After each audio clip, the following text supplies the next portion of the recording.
Hello friends, welcome back to my channel. Hope you all are doing well. Today we are here to discuss about our topic metals and non-metals. Okay, तो आज हम पढ़ने जा रहे हैं metals and non metals के बारे में. So let's start. First, when we are going to discuss this topic, first question arises in our mind is that what are metals and non-metals? Metal और नॉन मेटल होते क्या हैं? तो पहले यही की शुरुआत करते हैं. नाउ मेटल्स, पहले मेटल्स की बात कर लेते हैं. Metals are the substance which show some unique properties.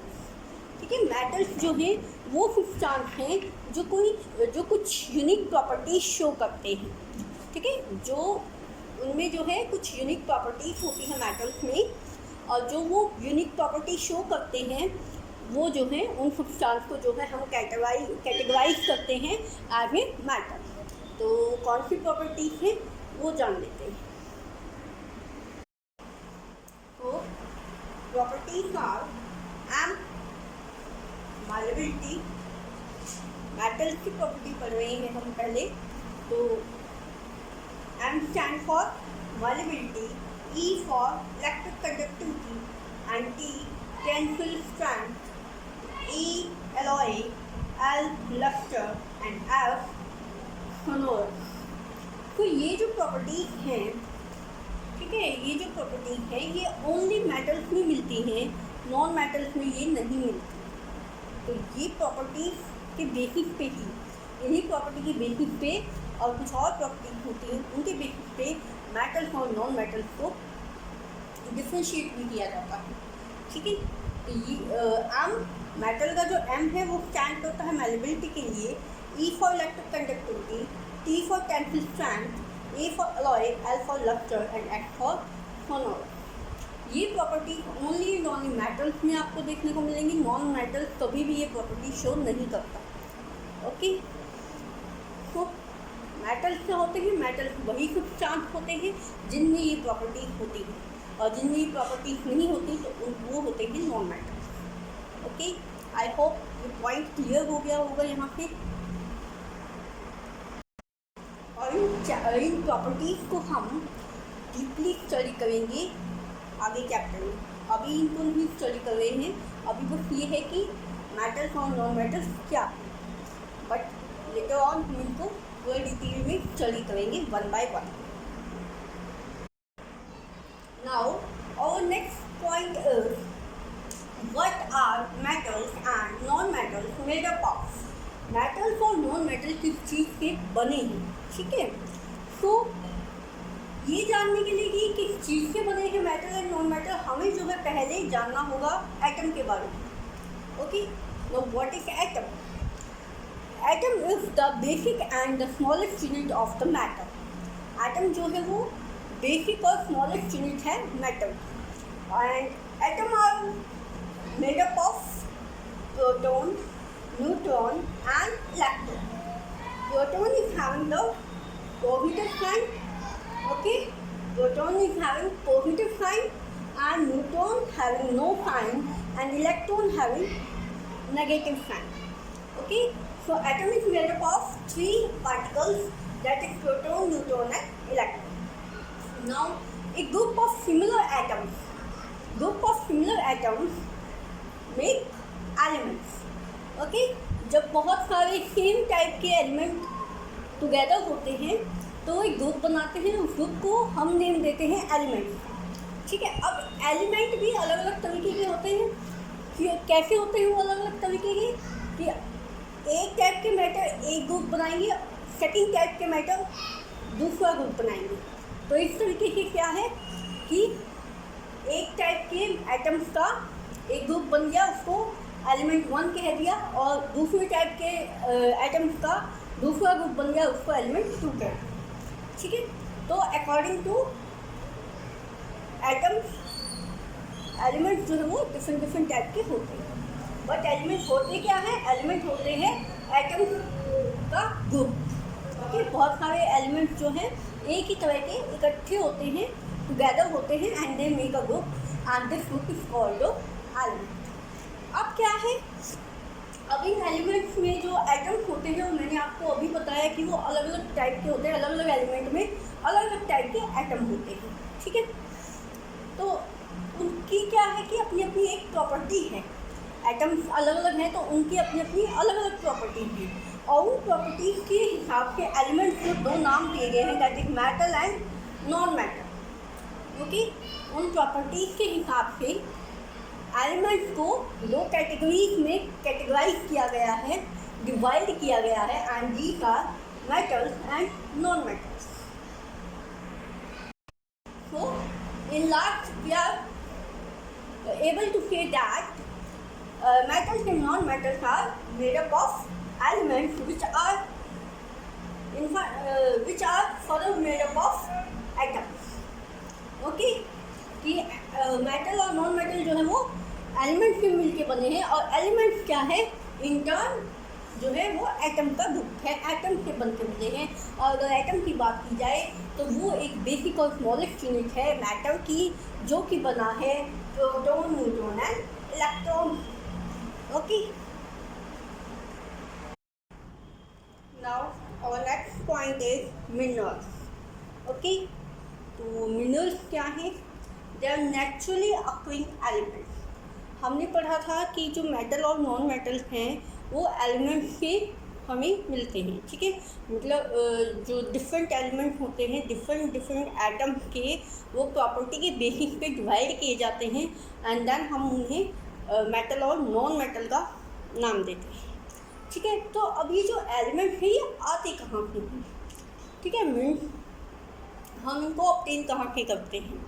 सो ये होते हैं जी मिनरल्स में आपके। तो मिनरल्स क्या है? एक तरीके के एलिमेंट्स हैं जो कि नेचुरली अक्रिंग हैं, जो कि अपने आप जो है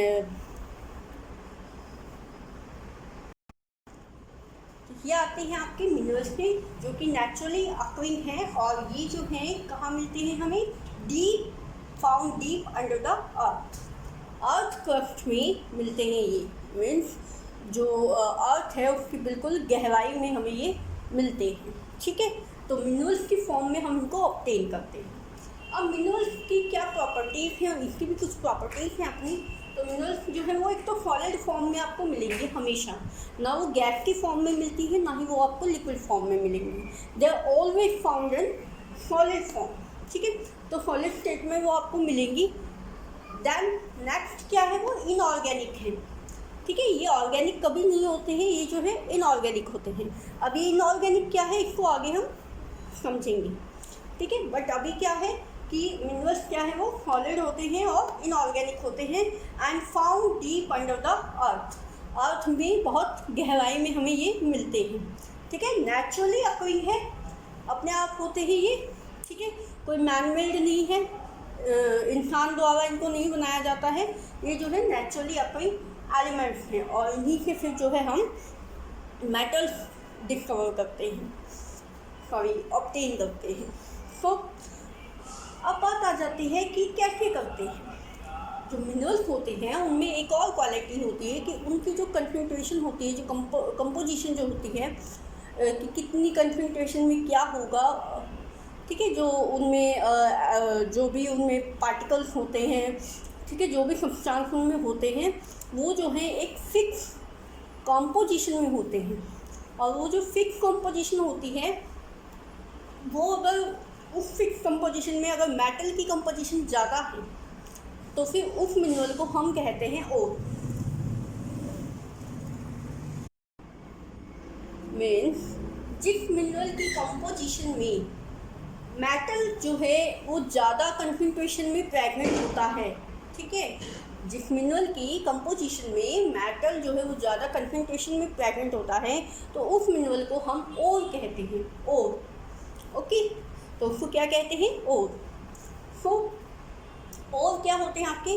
minerals which are having high concentration of metal plus impurities. Okay, जो आपके मिनरल्स हैं उनमें भी इम्प्योरिटीज होती हैं। सब सारी जितनी भी मिनरल्स ऑब्टेन की जाती हैं अर्थ क्रस्ट से, वो जो है उनमें इम्प्योरिटीज तो होती ही होती है।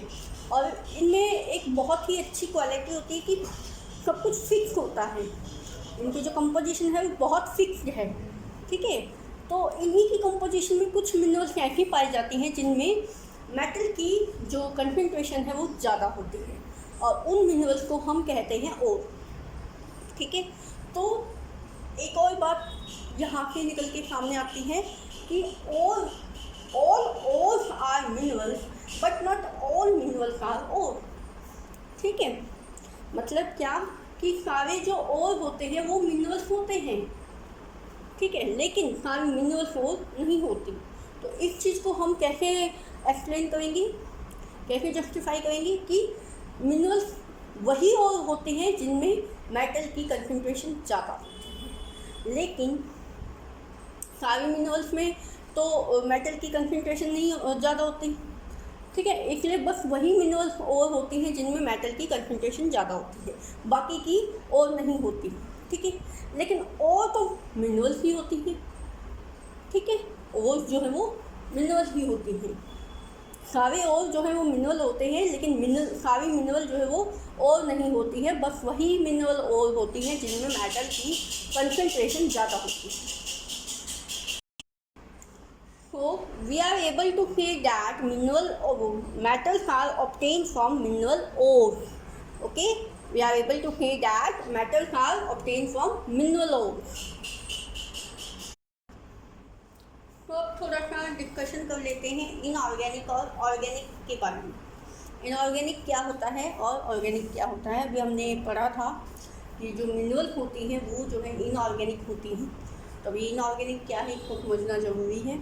So, inorganic are those which do not contain CH bond. ठीक है, इनऑर्गेनिक वो सूचकांक होते हैं, वो एलिमेंट्स होते हैं जिनमें CH का बॉन्ड नहीं बनता। CH का बॉन्ड मतलब कि कार्बन हाइड्रोजन बॉन्ड। कार्बन और हाइड्रोजन के जो एटम हैं उनकी कोई भी बॉन्डिंग नहीं होती है। कार्बन कार्बन की बॉन्डिंग मिलेगी, हाइड्रोजन हाइड्रोजन की बॉन्डिंग मिलेगी, या कार्बन की किसी और एलिमेंट के साथ आपको बॉन्डिंग मिल जाएगी, but you have never seen carbon and hydrogen bonding in inorganic. तो इनऑर्गेनिक की सबसे बड़ी पहचान यही है, सबसे मेन पॉइंट यही है इनऑर्गेनिक का, कि इनऑर्गेनिक जो है वो सब्सटेंस होते हैं जिनमें कार्बन और हाइड्रोजन बॉन्डिंग नहीं होती, कभी भी नहीं मिलेगी आपको, कभी भी नहीं। ठीक है, तो पीएच की कभी भी बॉन्डिंग उसमें आपको नहीं मिलेगी। और जो ऑर्गेनिक होते हैं उनमें क्या होता है, उनमें इनका जस्ट रिवर्स होता है। ठीक है, उनमें क्या है, कंटेन पीएच बॉन्ड, उनमें आपको पीएच की बॉन्डिंग मिलेगी। ठीक है, उनमें आपको पीएच की बॉन्डिंग ज़रूर देखने को मिलेगी, बट इनमें जो है वो CH की बॉन्डिंग नहीं मिलती। तो इनऑर्गेनिक में CH की बॉन्डिंग नहीं होती है, एंड ऑर्गेनिक में आपको CH की बॉन्डिंग मतलब कि कार्बन हाइड्रोजन बॉन्डिंग देखने को मिलेगी। Now second main point, organic जो है वो सिर्फ और सिर्फ सॉलिड फॉर्म में ही मिलते हैं। अभी मैंने आपको पीछे बताया कि जो मिनरल्स हैं वो only and only solid form में ही एग्जिस्ट करती हैं। ठीक है, वो लिक्विड और गैस फॉर्म में नहीं मिलती। तो मेटल्स जो है वो जनरली क्या है, मिनरल ओर से ही ऑब्टेन किए गए हैं, बट कुछ एक्सेप्शंस भी हैं जो कि आपको लिक्विड फॉर्म में भी मिलती है मेटल की, लाइक मरकरी। ठीक है, तो वो लिक्विड फॉर्म में मिलता है। तो कुछ एक्सेप्शन तो हर उसमें होती हैं, सम एक्सेप्शनल केसेस, तो उसको भी हम स्टडी करेंगे साइड बाय साइड, बट पहले हम यहाँ देखते हैं। तो इनऑर्गेनिक में जो है सॉलिड फॉर्म में ही मिलते हैं इनऑर्गेनिक हमेशा, और जो ऑर्गेनिक है वो आपकी सॉलिड में, लिक्विड में और गैस में किसी भी फॉर्म में मिल सकते हैं। इन तीनों फॉर्मों में से वो किसी भी फॉर्म में, किसी भी स्टेट में आपको मिल जाएंगे। ठीक है, तो नेक्स्ट पॉइंट, दैट इनऑर्गेनिक जो सब्सटेंस होते हैं वो ऑब्टेन फ्रॉम नॉन लिविंग से ऑब्टेन होते हैं, लाइक डेड बॉडी। ठीक है, decay dead body, dead and decay dead body, जिन पे माइक्रो ऑर्गेनिज्म से वर्क करते हैं। ओके, एंड आपके जो वेस्ट पार्ट होता है आपका प्लांट्स का, ठीक है, जैसे पत्ते होते हैं, ठीक है, वो गिर जाते हैं, तो काफ़ी टाइम के बाद फिर वो जो है गल जाते हैं और वो फिर फॉइल में मिक्स हो जाते हैं। ठीक, तो decay and dead body and debris and waste of plant and animals, या एक्सक्रीटा होता है, जो एक्सक्रीटा होता है लाइक ह्यूमन का लगा लो या एनिमल्स का लगा लो, तो वो भी जो है इसमें आता है। So next point is inorganic obtain from non-living। जो inorganic substance होते हैं वो obtain होते हैं non-living से। non-living के like dead and decay bodies of human beings, animals, ठीक है, जो डेड और डिके हो जाती है एनिमल्स और ह्यूमन की डेड बॉडी, जिन पे माइक्रो ऑर्गेनिज्म वर्क करते हैं उनको डिके कर देते हैं। ठीक है, and second thing is excreta of human and animals. जो ह्यूमन और एनिमल्स का जो एक्सक्रीटा होता है, वेस्ट होता है वो। And third thing is plant fallen leaves. ठीक है, जो प्लांट की लीव्स हैं या कुछ भी ऐसा है जो गिर जाता है, अपने आप गिर जाता है, एंड फिर वो आफ्टर सम टाइम वो जो है सॉइल के साथ मिक्सअप हो जाता है। तो बहुत टाइम के बाद ये सारी चीज़ें जो है वो कन्वर्टेड हो जाती हैं, कुछ ऑर्गेनिज्म उस पर वर्क करते हैं, उसके बाद वो जो है कन्वर्टेड हो जाती हैं हमारी इनऑर्गेनिक सब्सटेंस में। ठीक है, तो ये जो है ऑब्टेन होता है फ्रॉम नॉन लिविंग थिंग्स के साथ। ठीक है, and organic obtain from the activities of living beings.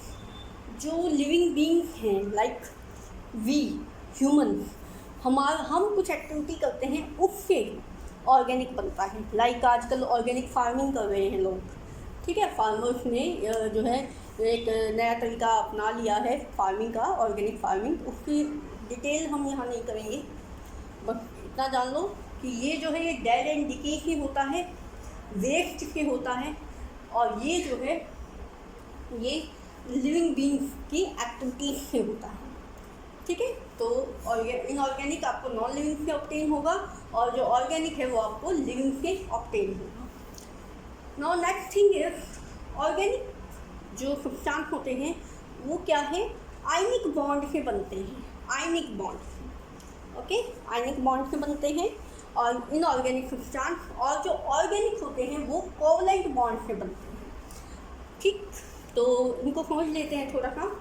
In ionic bond क्या होते हैं, जिनमें इलेक्ट्रॉन जो है, एटम में जो इलेक्ट्रॉन होता है, हमने पढ़ा था कि एटम जो है वो 3 टाइप के पार्टिकल से बना हुआ है, इलेक्ट्रॉन, प्रोटॉन एंड न्यूट्रॉन।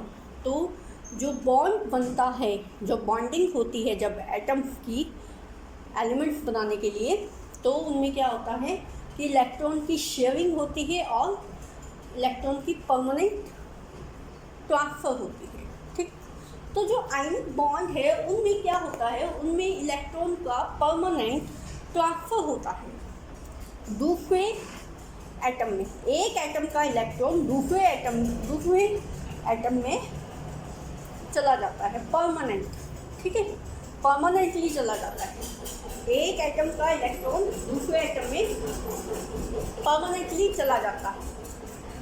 ठीक है, तो ये क्या होती है, आयनिक बॉन्डिंग। वहाँ क्या बनती है उन दो एटम्स के बीच में, आयनिक बॉन्ड। जब एक एटम का इलेक्ट्रॉन दूसरे एटम में परमानेंटली चला जाता है तो वहाँ पे आयनिक बॉन्ड बनता है, और वो क्या है, स्ट्रॉन्ग बॉन्ड होता है। ठीक है, यहाँ पे क्या है, कोवलेंट बॉन्ड। कोवलेंट बॉन्ड जब बनता है तो ट्रांसफर ऑफ इलेक्ट्रॉन होता है, सॉरी शेयर ऑफ इलेक्ट्रॉन होता है। ठीक है, शेयरिंग ऑफ इलेक्ट्रॉन, मतलब एक एटम जो है अपना इलेक्ट्रॉन परमानेंटली नहीं दे रहा है, बस थोड़े टाइम के लिए दे रहा है, देन वो वापस ले लेगा, शेयर कर रहा है। ठीक है, या ये लगा लो कि दोनों ही एक इलेक्ट्रॉन को शेयर कर रहे हैं, दोनों का काम चल रहा है, दो आइटम्स हैं, दोनों का काम चल रहा है एक इलेक्ट्रॉन को, वो भी उसको अपने शेल में शो कर रहा है और दूसरा आइटम भी उसको अपने शेल में शो कर रहा है। ठीक है, तो दोनों ही शेयर कर रहे हैं, लेकिन इसमें क्या है कि वो परमानेंट ट्रांसफ़र हो जाता है इलेक्ट्रॉन, वो फिर वापस नहीं आता है। ठीक। Now next point is inorganic substance have good conductor of heat and electricity in aqueous solution। ठीक है, जब aqueous solution होता है, aqueous you know वाटर, तो aqueous solution में क्या होता है, ये जो है इनऑर्गेनिक जो सब्सटेंस होते हैं वो हीट को और लाइट को कंडक्ट कर लेते हैं। ठीक है, मतलब कि वो उनको पास होने देते हैं खुद में से। ठीक है, आगे पास ऑन कर देते हैं, एक पॉइंट से दूसरे पॉइंट में पास ऑन कर देते हैं। तो ये गुड कंडक्टर होते हैं हीट और इलेक्ट्रिसिटी के। ठीक है, मतलब हीट और इलेक्ट्रिसिटी को जल्दी कैच करते हैं। एंड ऑर्गेनिक जो है वो बैड कंडक्टर्स होते हैं, वो जो है एक्वा सॉल्यूशन में हीट और इलेक्ट्रिसिटी को नहीं कैच करते। ठीक है, ये कैच करते हैं और ये कैच नहीं करते।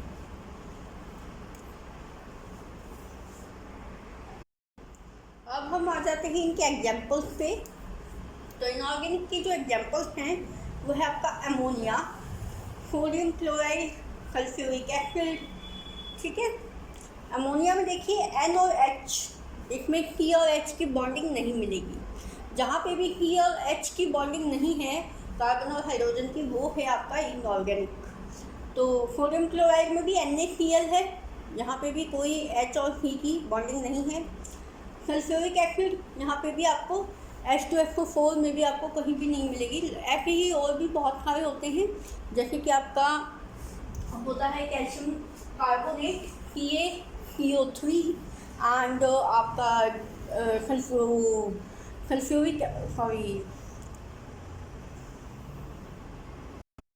और जैसे आपका होता है हाइड्रोक्लोराइड एसिड लाइक HCl।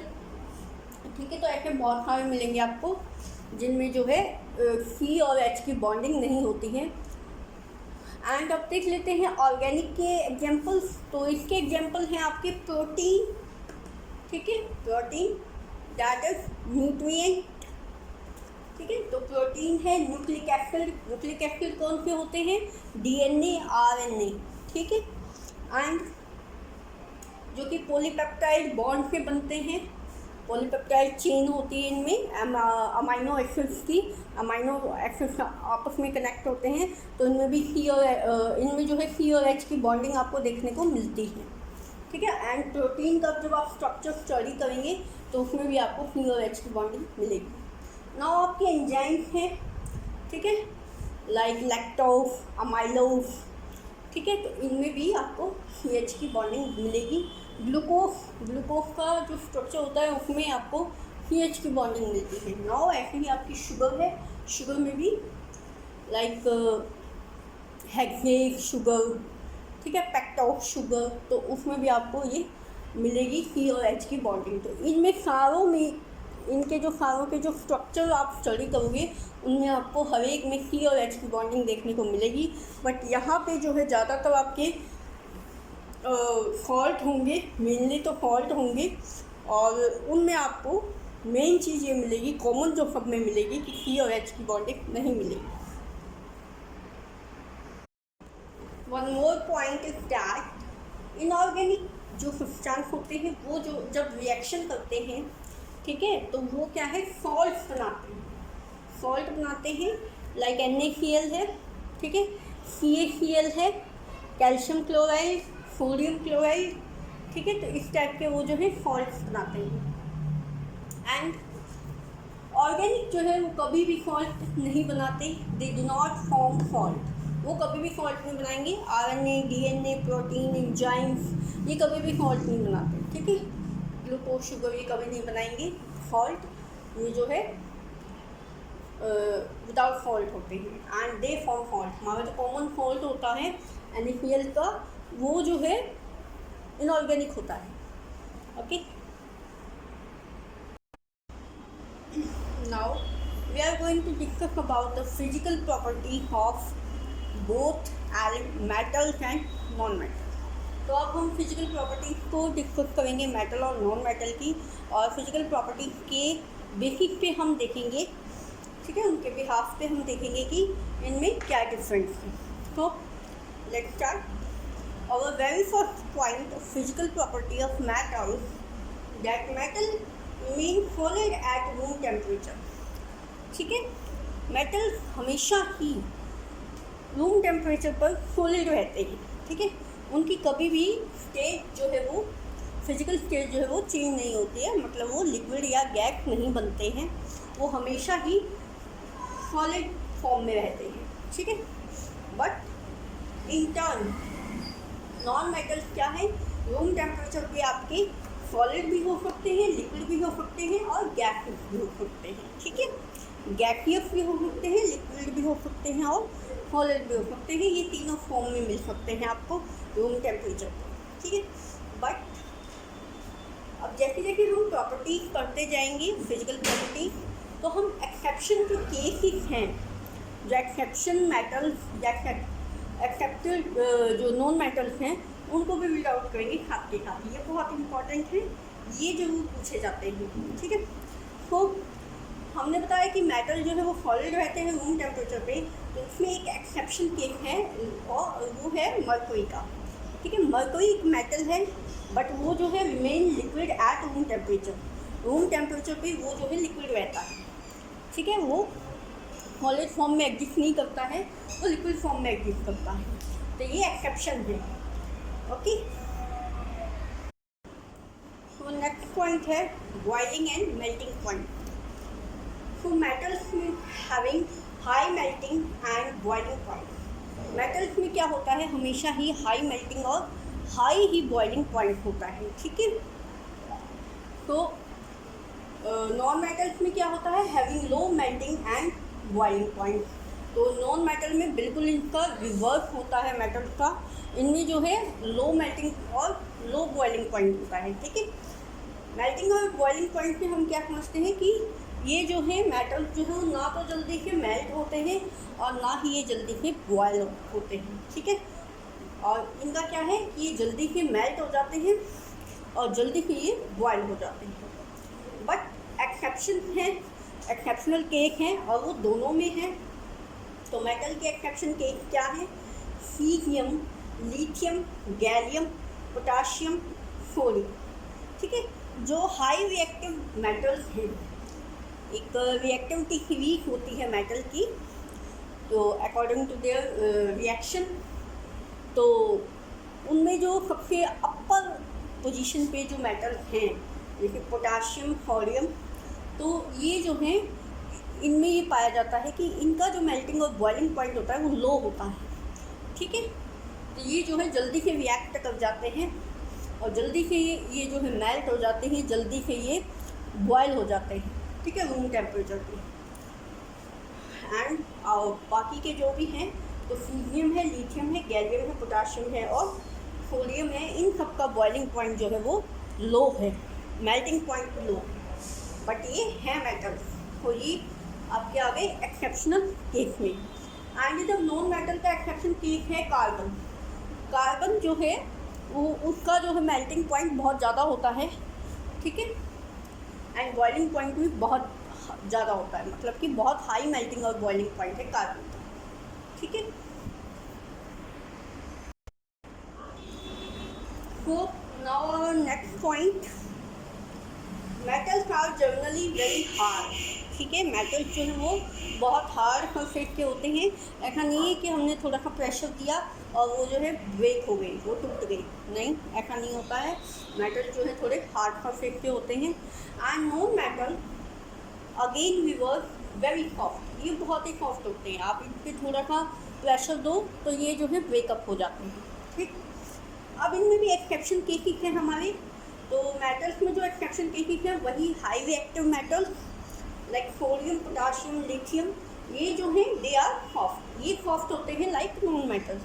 ठीक है ये मेटल्स, बट ये जो है प्रॉपर्टी शो करते हैं, कुछ कुछ प्रॉपर्टी इनकी जो है नॉन मेटल्स वाली है, like they are very soft egg like non metal. ठीक है, एंड नॉन मेटल्स में जो है कार्बन है, कार्बन की जो फॉर्म है जिसको डायमंड बोलते हैं.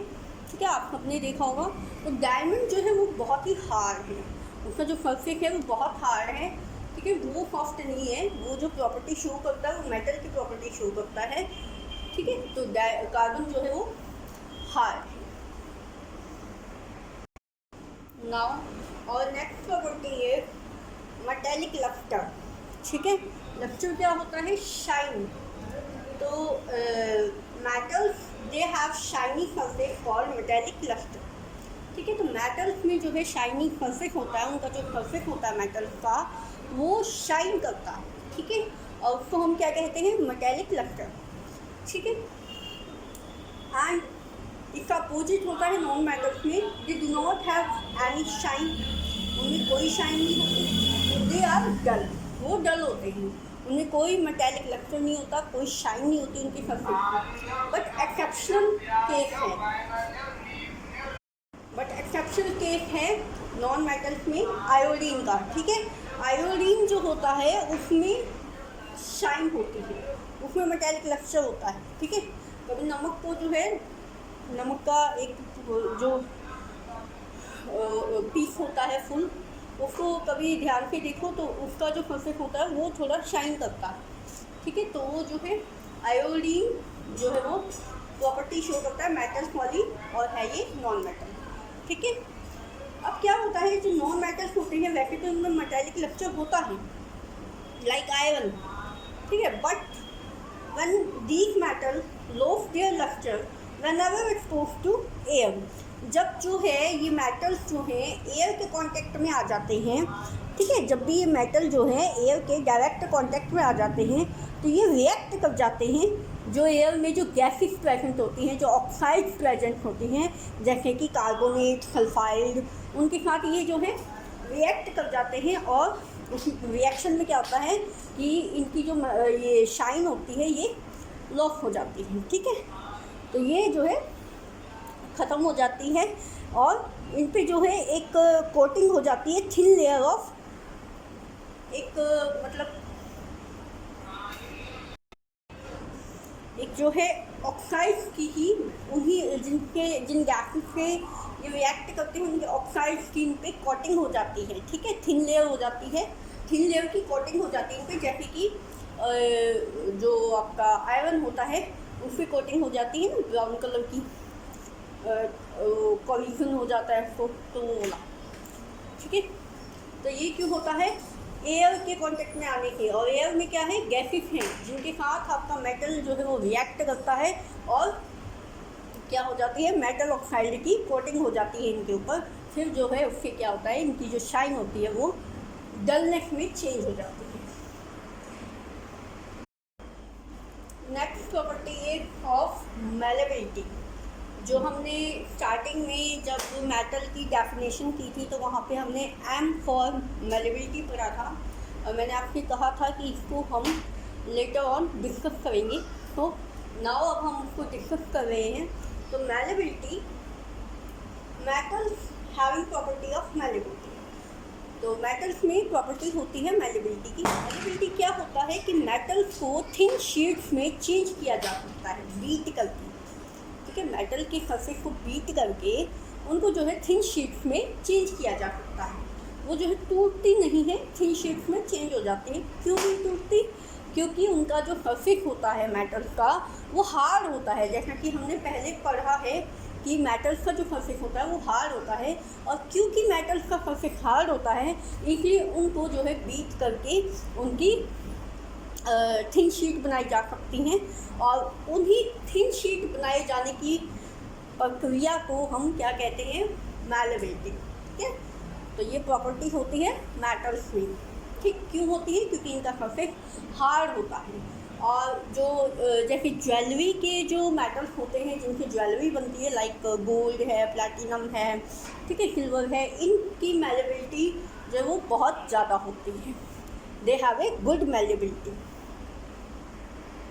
आप नॉन मेटल्स में क्या होता है? नॉन मेटल का हमने पढ़ा था कि इनका सरफेस जो है वो सॉफ्ट होता है, हार्ड नहीं होता है, तो इनमें जो है मेलेबिलिटी की प्रॉपर्टी भी नहीं होती है। अगर इनको हम बीट करेंगे तो इनका सरफेस सॉफ्ट होता है वो ब्रेक हो जाएगा। ठीक है, तो ये मेलेबल नहीं हो सकती, ये थिन शीट्स में चेंज नहीं हो सकते। नाउ मेटल्स में मैलेबिलिटी की जैसी ही एक और प्रॉपर्टी होती है जिसको हम कहते हैं डक्टिलिटी। ठीक है, तो डक्टिलिटी क्या है उसके बारे में पढ़ते हैं। Metals having property of ductility. Ductility क्या है? Drawn into thin wire. ठीक है, क्या है कि मेटल को बीट कर करके थिन वायर्स में चेंज कर देते हैं। ठीक है, ये वायर्स फिर जो है इलेक्ट्रिकल फिटिंग में भी यूज़ होती हैं, डोर्स में, विंडोज़ में, मतलब कि बहुत चीज़ों में यूज़ होती है, ज्वेलरी मेकिंग में यूज़ होती हैं। And specially again gold, platinum, silver, ये जो है सबसे हाई डक्टिलिटी मेटल है, जिनकी डक्टिलिटी सबसे हाई। ठीक है, तो मैलेबिलिटी क्या थी कि उनको शीट्स में चेंज कर देते हैं, थिन शीट्स में। और डक्टिलिटी क्या है कि वायर्स में चेंज कर देते हैं। ठीक है, again non metals they are non ductile. ये जो नॉन मेटल्स हैं they do not show the property of ductile as in at the metal. तो ये मेटल्स की तो हैं, डक्टिलिटी की कोई प्रॉपर्टी शो नहीं करते, इनकी कोई वायर नहीं बनती। ओके, नाउ और नेक्स्ट प्रॉपर्टी इज कंडक्टिविटी। ठीक है, तो हमने इसमें पहले भी एक बार बात की है, but now again discuss. Metals they are good conductors of heat and electricity. Metals जो है वो गुड कंडक्टर हैं हीट और इलेक्ट्रिसिटी के। गुड कंडक्टर कौन होते हैं? जो अपने में से जो हीट और इलेक्ट्रिसिटी को ट्रांसफ़र करते हैं from one point two another. ठीक है, वो एब्जॉर्ब करके अपने अंदर नहीं रखते उसको, वो उसको पास ऑन कर देते हैं। ठीक है, but non metal they are bad conductor और दे आर इंसुलेटर्स। ये जो है गुड कंडक्टर नहीं होते हैं, तो ये क्या होते हैं? ये होते हैं इंसुलेटर्स। इंसुलेटर्स क्या होते हैं? जो हीट और इलेक्ट्रिसिटी को पास नहीं होने देते from one point two another, वो एब्जॉर्ब करके रख लेते हैं अपने अंदर। ठीक है, तो गुड कंडक्टर कौन होते हैं? जो इलेक्ट्रिसिटी और हीट को from one point two another transfer करते हैं। ठीक है, पास ऑन कर देते हैं, एब्जॉर्ब करके नहीं रखते हैं। और बैड कंडक्टर कौन से होते हैं? जो पास नहीं होने देते हैं from one point two another and उसको एब्जॉर्ब करके रख लेते हैं, खुद में ही एब्जॉर्ब करके रख लेते हैं। ठीक है, तो उनको क्या कहते हैं? इंसुलेटर। ठीक, एक्सेप्शन केस है मर्करी। मेटल्स में एक्सेप्शन केस है मर्करी। ये जो है एज ए इंसुलेटर काम करता है, ये बैड कंडक्टर है लाइक नॉन मेटल्स। ये जो है बैड कंडक्टर है हीट एंड इलेक्ट्रिसिटी का।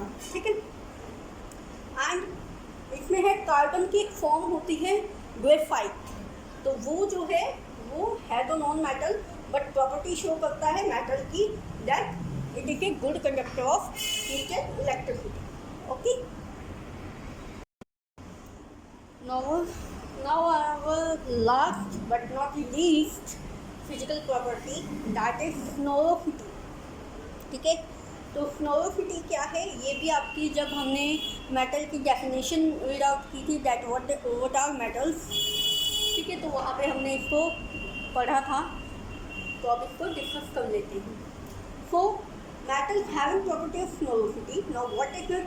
Metal produce sound when their surface struck or beat by something hard।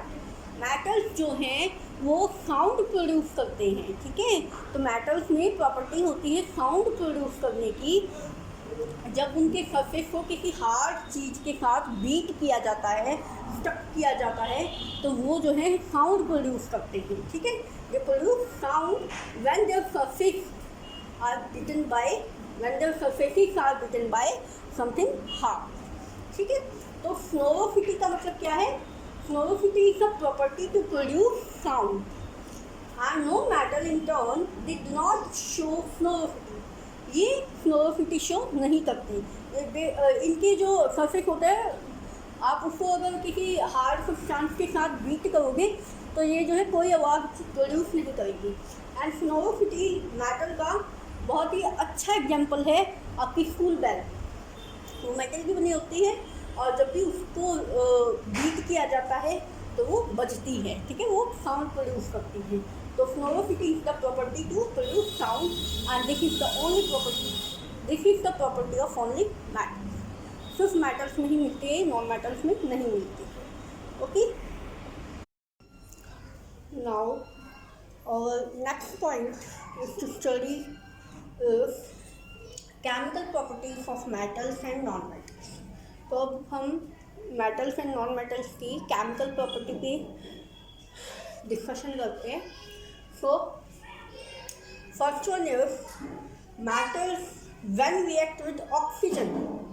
ठीक है, जब भी मेटल जो है वो ऑक्सीजन से रिएक्ट करते हैं, एयर से रिएक्ट करते हैं, तो क्या होता है, मेटल ऑक्साइड्स बनती हैं। इनको हम मेटालिक ऑक्साइड्स बोलते हैं। So don't get confused, confuse नहीं होना है। तो इन्हीं को मेटल ऑक्साइड बोलते हैं और इन्हीं को मेटालिक ऑक्साइड भी बोलते हैं। Okay, example Mg means magnesium. Magnesium is a metal. When this magnesium react with oxygen, it give us magnesium oxide, MgO। ठीक है, MgO हमें देगा, मीन्स मेटालिक ऑक्साइड देगा ये। ठीक है, now on other hand non metals when react with oxygen they give us non metal oxide. ठीक है, they give us non metal oxide, और we can say non-metallic oxides. Like when carbon react with oxygen, it gives us carbon dioxide. Okay, when this carbon, this is a non-metal and we all know. So when this carbon react with oxygen, it gives us carbon dioxide, which is a non-metallic oxide. Okay, तो यहाँ से clear हो गया कि जब metal oxygen के साथ react करते हैं तो मेटल ऑक्साइड बनाते हैं, और जब नॉन मेटल ऑक्सीजन के साथ रिएक्ट करते हैं तो वो नॉन मेटालिक ऑक्साइड बनाते हैं। नो कुछ पॉइंट्स हैं इम्पॉर्टेंट अबाउट मेटालिक ऑक्साइड और नॉन मेटालिक ऑक्साइड। जब मेटल जो है ऑक्सीजन के साथ रिएक्ट करके मेटालिक ऑक्साइड बनाता है, तो ये जो मेटालिक ऑक्साइड्स होती हैं ये हमेशा ही बेसिक होती है नेचर में। ठीक है, एक होता है ना कि एसिडिक नेचर है या बेसिक नेचर है, तो ये हमेशा जो है मेटालिक ऑक्साइड्स जो है वो बेसिक होती हैं हमेशा, always. Okay, and second point क्या है इम्पोर्टेंट, कि हमें कैसे पता लगता है कि ये बेसिक है। उसके लिए एक टेस्ट होता है, लिटमस पेपर टेस्ट। तो जब वो करते हैं हम, तो ये क्या करती है, ये टर्न कर देती हैं रेड लिटमस पेपर को ब्लू। ठीक है, क्या करती हैं, रेड लिटमस पेपर को ब्लू में टर्न कर देती हैं, जो कि कैरेक्टरिस्टिक है बेसिक का। ओके, तो यहाँ से हमें पता लगता है कि जो मेटालिक ऑक्साइड है वो हमेशा बेसिक इन नेचर है।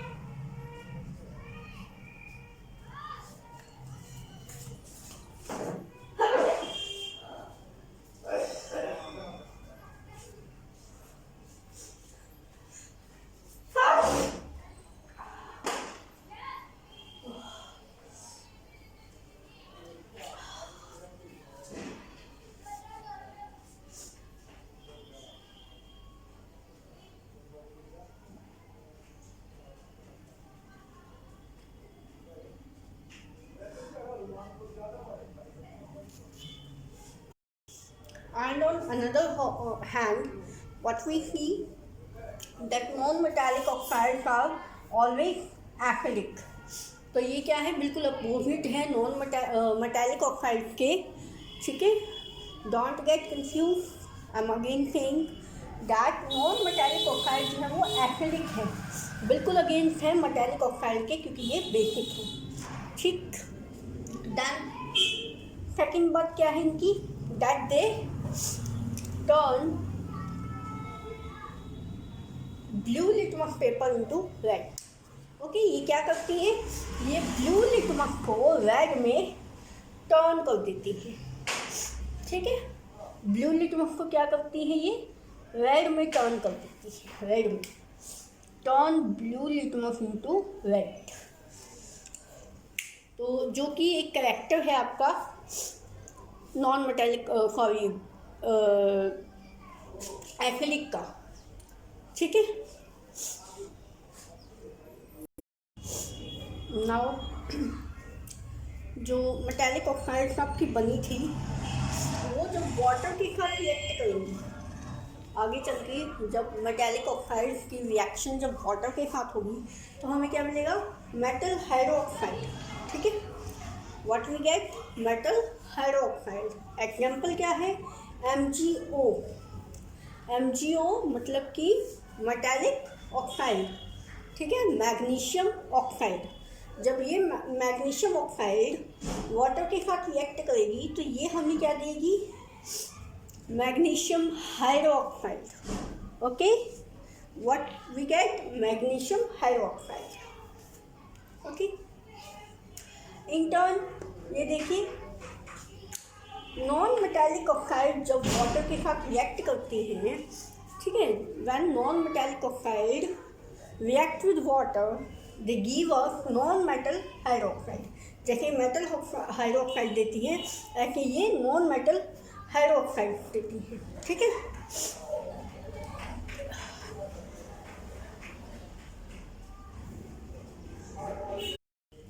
नाउ जो मेटल ऑक्साइड बनी थी हमारी, ठीक है, उनको जो वाटर के साथ रिएक्ट करवाया गया तो हमें क्या मिला, मेटल हाइड्रोक्साइड। ठीक है, so when your metallic oxide react with water, what we get metal hydroxides.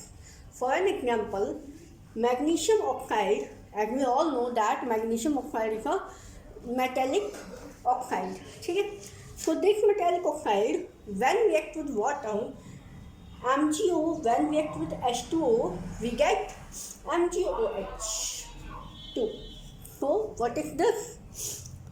This is magnesium hydroxide, means metal hydroxide. ठीक है, तो जब भी मेटल की ऑक्साइड्स जो हैं वो वाटर के साथ रिएक्ट करेंगी तो वो मेटेलिक हाइड्रोक्साइड्स देंगी हमें। ठीक, in other hand, when non-metallic oxides react with water, they give us non-metal hydroxide, non-metallic hydroxide। ठीक है, जब नॉन मेटेलिक हाइड्रोक्साइड वाटर के साथ रिएक्ट करेंगी तो वो हमें क्या देंगी, non metal hydroxide. Example CO2 जो कि एक नॉन मेटेलिक ऑक्साइड है, जब वो रिएक्ट करेगी वाटर से then we get carbonic acid. Okay, H2CO3।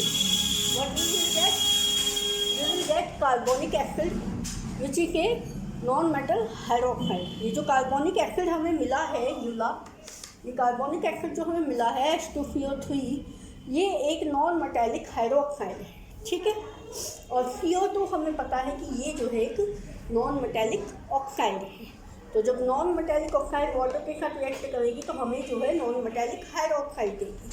Okay, एक चीज़ ध्यान रखने की है, देखिए जब मेटल ऑक्साइड रिएक्ट करेगी वाटर से, जब मेटल ऑक्साइड रिएक्ट करेगी वाटर से तो हमें only and only metal hydroxide देगी। ठीक है, और यही सेम प्रोसेस है नॉन मेटेलिक ऑक्साइड का।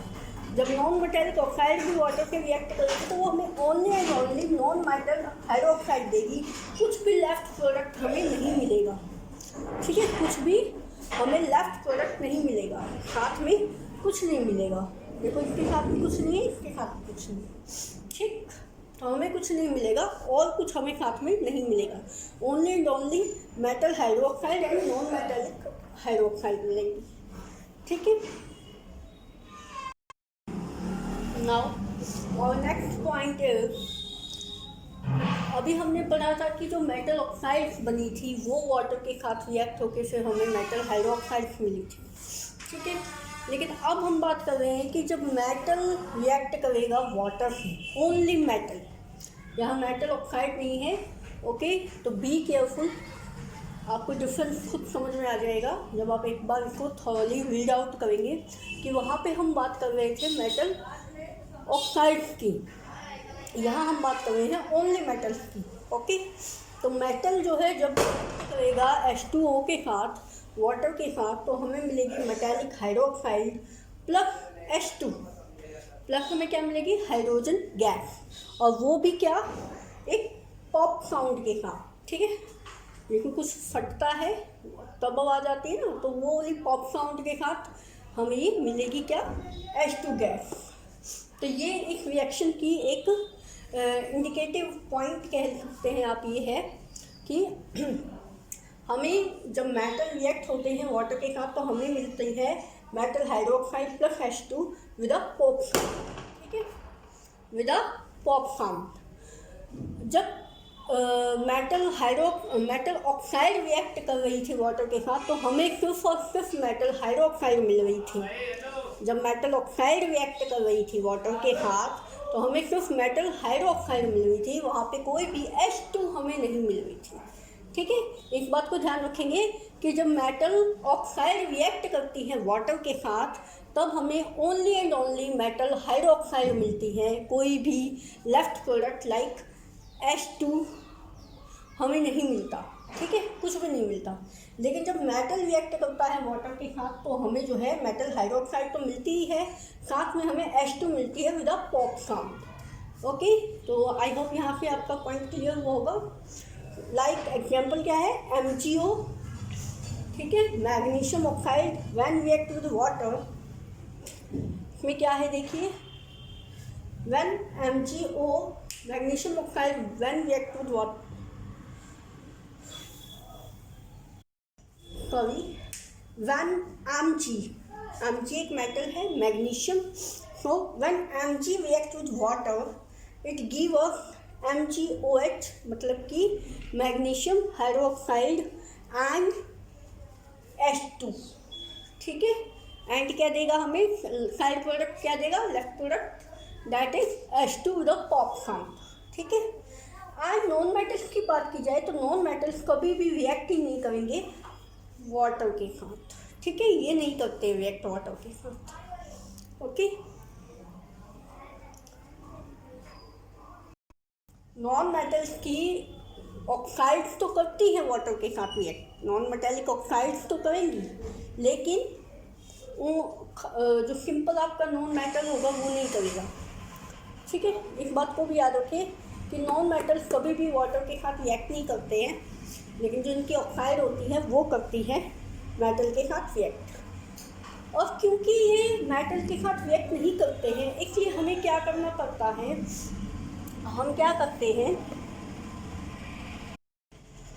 तो हम क्या करते हैं कि जो हाईली रिएक्टिव नॉन मेटल्स होते हैं, देखिए ध्यान से सुनिए यहाँ पे, जो हाईली रिएक्टिव नॉन मेटल्स होते हैं उनको हम डिप करके रखते हैं वाटर सोल्यूशन में।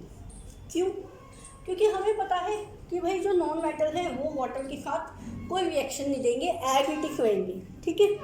तो हम उनको डिप करके रखते हैं हाईली रिएक्टिव नॉन मेटल्स को, किसमें, वाटर में, ताकि वो जो है एयर के कांटेक्ट में ना आए और रिएक्शन ना करें, ठीक है, रिएक्ट ना हो, ओके। इसलिए हम उनको वाटर में डिप करके रखते हैं। For an example like phosphorus, ठीक है, phosphorus is a highly reactive non metal and हम उनको हमेशा ही इसमें डिप करते हैं वाटर में, ताकि वो एयर के प्रेजेंस में रिएक्ट जल्दी करता है, इसलिए, ठीक है। अब मेटल्स की थोड़ी बात कर लेते हैं, कुछ इंपॉर्टेंट बातें हैं यहाँ पे। देखो मैंने आपको बताया था कि एक रिएक्टिविटी सीरीज होती है जिसमें स्टार्टिंग होती है हाईली रिएक्टिव मेटल्स के, फिर आता है आपका मीडियम रिएक्टिव मेटल, और बिल्कुल लास्ट में जब हम जाते हैं तो वहाँ पे आ जाते हैं बिल्कुल ही लीस्ट लो रिएक्टिव मेटल, ठीक है। तो जो आपके हाईली रिएक्टिव मेटल्स जो होते हैं वो उनका क्या होता है कि वो इतने ज़्यादा रिएक्टिव होते हैं कि वो अगर वाटर के कांटेक्ट में आ गए, ठीक है, वो इतने ज़्यादा हाईली रिएक्टिव होते हैं कि वो अगर वाटर के कांटेक्ट में आ गए तो क्या होगा, वो फायर पकड़ लेंगे, ठीक है, they catch fire when come in contact with water.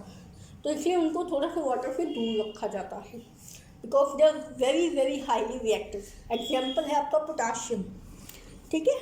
तो जो हाईली रिएक्टिव मेटल्स हैं, जो हाईली रिएक्टिव मेटल्स हैं उनको जो है वाटर से दूर रखा जाता है, वाटर के कांटेक्ट में नहीं आने दिया जाता, क्योंकि वो जो है जैसे ही वाटर के कांटेक्ट में आते हैं तो उनकी रिएक्टिविटी इतनी ज़्यादा होती है, उनमें रिएक्टिविटी इतनी ज़्यादा होती है कि वो एकदम से फायर पकड़ लेते हैं, ठीक है। और इनमें क्या है कि जो हाईली रिएक्टिव नॉन मेटल हैं उनको वाटर में डिप करके रखा जाता है ताकि वो एयर के कांटेक्ट में आने के फायर ना पकड़ ले। ठीक है, अब क्या है, ये तो बात हो गई हाईली रिएक्टिव मेटल्स की। अब आपका जैसे कि कुछ आपके वो भी हैं, मीडियम भी हैं, मीडियम रिएक्टिव मेटल्स हैं उनकी बात करते हैं। लाइक जिंक को जो है वो ऐसे नहीं है कि नॉर्मल वाटर में रूम टेम्परेचर पे वाटर है वो रिएक्ट कर जाएगा, नो, उसको क्या है बॉइलिंग वाटर की रिक्वायरमेंट होती है। ठीक है, तो रिएक्टिविटी के हिसाब से मेटल्स की रिएक्टिविटी के हिसाब से, रिएक्टिविटी टेंडेंसी के हिसाब से उनकी अलग अलग रिक्वायरमेंट है वाटर से रिएक्ट करने की। मेटल्स की रिएक्टिविटी एबिलिटी के हिसाब से अलग अलग टेंडेंसी है, डिफरेंट टेंडेंसी है रिएक्ट करने की वाटर से। जैसे कि हाईली रिएक्टिव मेटल तो बहुत जल्दी रिएक्ट हो जाते हैं और रूम टेम्परेचर पे ही हो जाते हैं।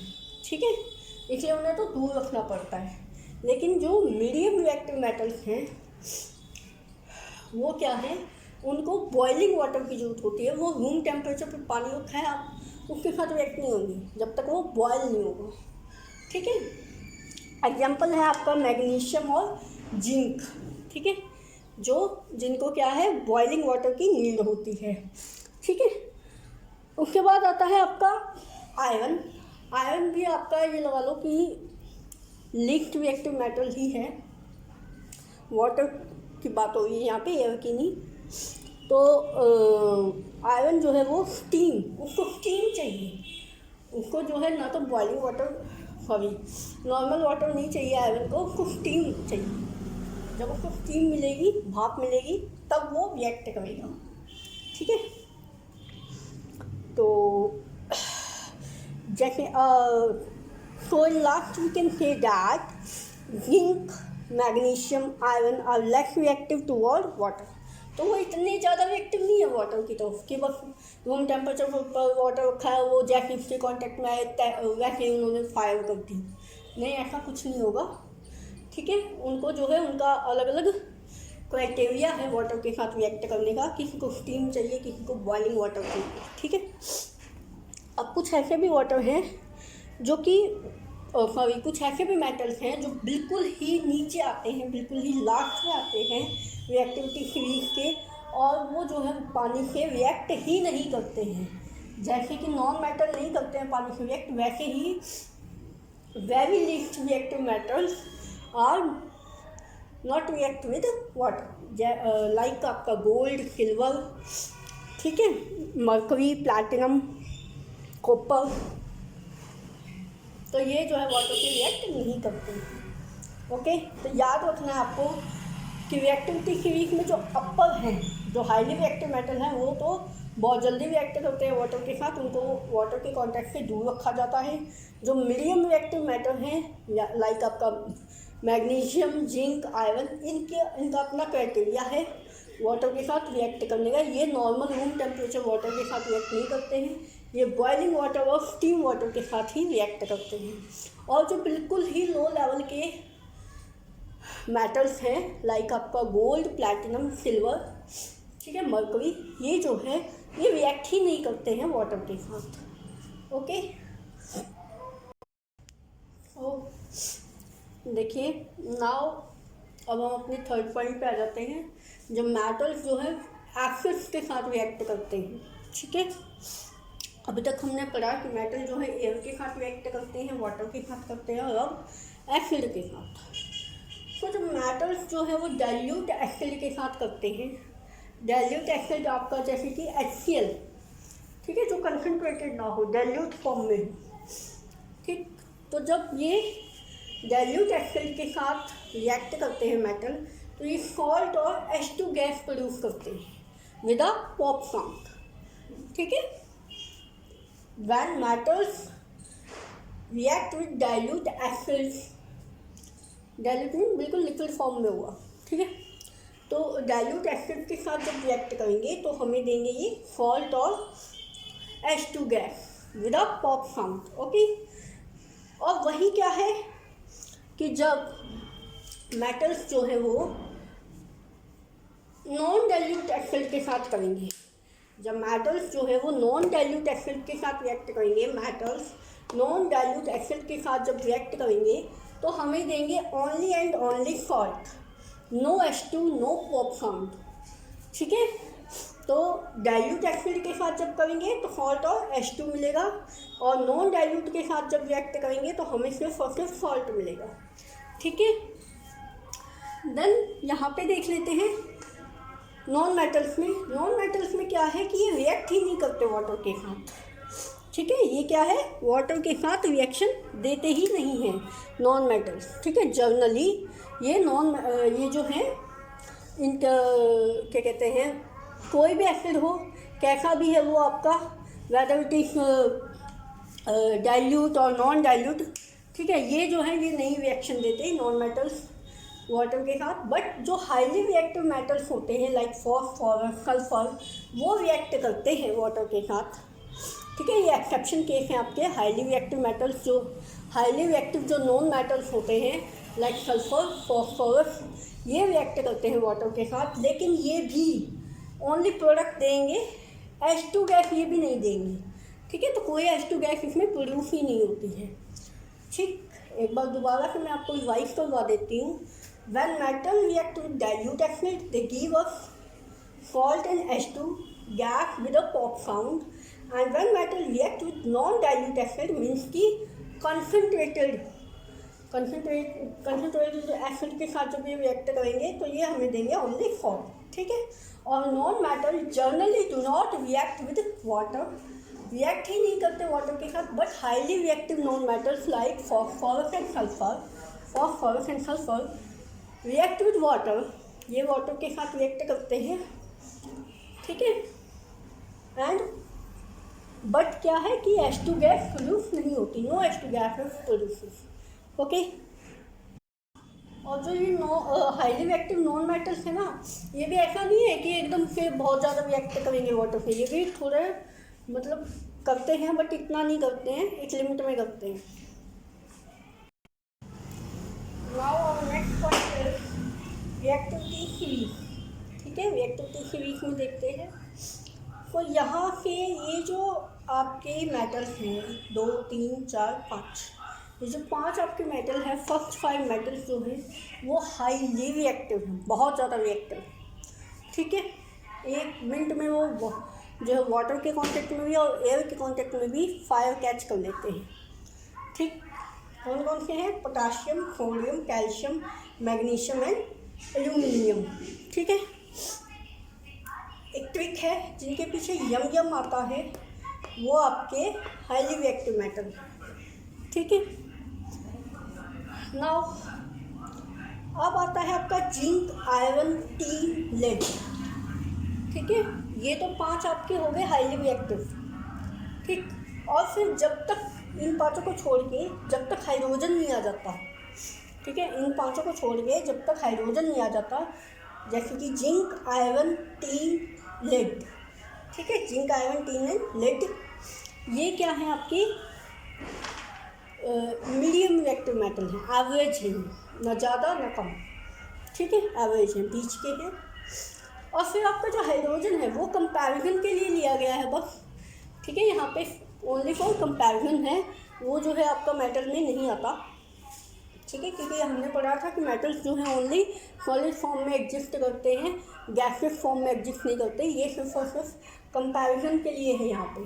ठीक, उसके बाद जो आते हैं हाइड्रोजन के बाद copper, mercury, silver, gold, platinum, means जो ज्वेलरी में और जो आपकी इलेक्ट्रिक फिटिंग में, ठीक है, जो ज्वेलरी में, इलेक्ट्रिक फिटिंग में जो यूज़ होते हैं मेटल्स, वो जो है लो रिएक्टिव मेटल है, इसलिए ही वो आपकी ज्वेलरी में और इलेक्ट्रिक फिटिंग में यूज़ होते हैं। ठीक है, अब ये देखो कंफ्यूज मत हो जाना, प्लैटिनम में भी यम है। ठीक है, नम है सॉरी इसमें तो ये यम वाले जो हैं यम इसमें भी है, बट डोंट गेट कंफ्यूज नहीं होना है। प्लैटिनम जो है वो आपका लो रिएक्टिव मेटल है, क्योंकि प्लैटिनम की ज्वेलरी बनती है। ठीक है, और जिन भी मेटल के ज्वेलरी या आपकी इलेक्ट्रिक फिटिंग होती है वो लो रिएक्टिव मेटल है, ये हमेशा याद रखना। ठीक है, एंड ये जो है जिंक, आयरन, टिन, लेड, ये जो है आपके एवरेज रिएक्टिव मेटल हैं, मीडियम है, ये ना ज़्यादा है ना कम है। बट जिनमें यम आता है, ये यम वाले जो है आपके potassium, sodium, calcium, magnesium, aluminium, ये आपके हाईली रिएक्टिव मेटल हैं, बहुत ज़्यादा रिएक्टिव। ठीक है।